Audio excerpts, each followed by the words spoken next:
Қайырлы кеш, менің құрметті көрермендерім, подписчиктарым.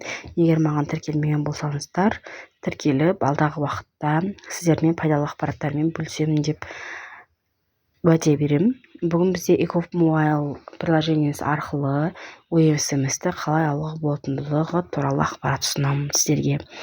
Яғни соңға бармайсыз, ECOF Mobile-ды жүктеп алып, ECOF Mobile-ға тіркеліп, сол арқылы үйден құжат алу туралы ақпараттарды ұсынатын боламын.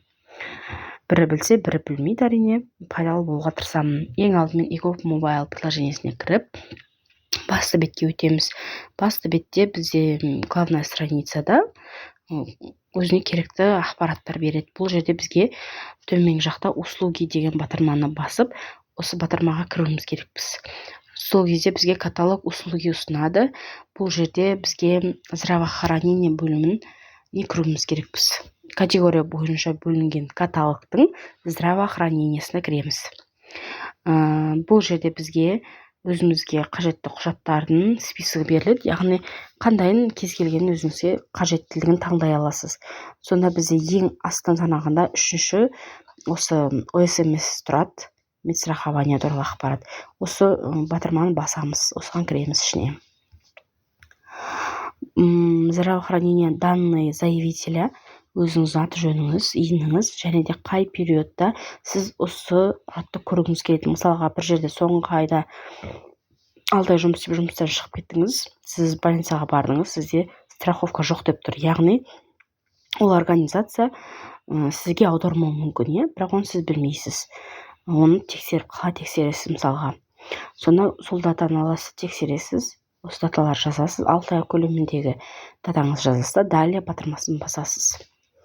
Подписание услуг, бұл жерде құпия код, сіздің подпись ЭЦП сияқты жүреді. Бұл жердегі ECOF-та сіздер подписать етіп басқан кезде кәдімгі кілт таңдайсыздар ғой, бұл жерде осы сандарды құпия сөзіңізді енгізу арқылы сіз қол қоясыз. Содан кейін сізге статус заявки бойынша обработано сразу келеді негізі, және орысша және қазақша мәтінде ұсынады сізге. Қай тілде сізге ыңғайлы, сол тілде ашып оқуыңызға болады. Кез келген мынаны, не мынаны, екеуін біреуін таңдай саласыз, без разницы. Сізге осындай PDF форматтағы без корректировки, без изменений жасалатын ECOF-тың ішінен шыққан ақпаратты ұсынатын болады. Бұл жерде бірінші бетте өзіңіздің даныңыз, қай күні заявка жібердіңіз, қандай потребитель бойынша статусты OSMS тексергіңіз келіп тұр. Яғни, мысалға, пенсионка емес, социальное наследие емес, бұл OSMS болғандан OSMS жазылып тұрады. Яғни, сіз осы құжатқа қарап, жоғары жағына қарап, қандай документке запрос жібергеніңізді көре аласыз. Және мынада бұл жерде қай күні ақша аударылғандығы туралы ақпарат, қанша мың теңге аударылғандығы ақпарат, және де қай периодқа салынғандығы. Яғни, мысалға, сізде бір айыңыз аудармай қою мүмкін. Соны қарап отырсыз, міне қараңыздар.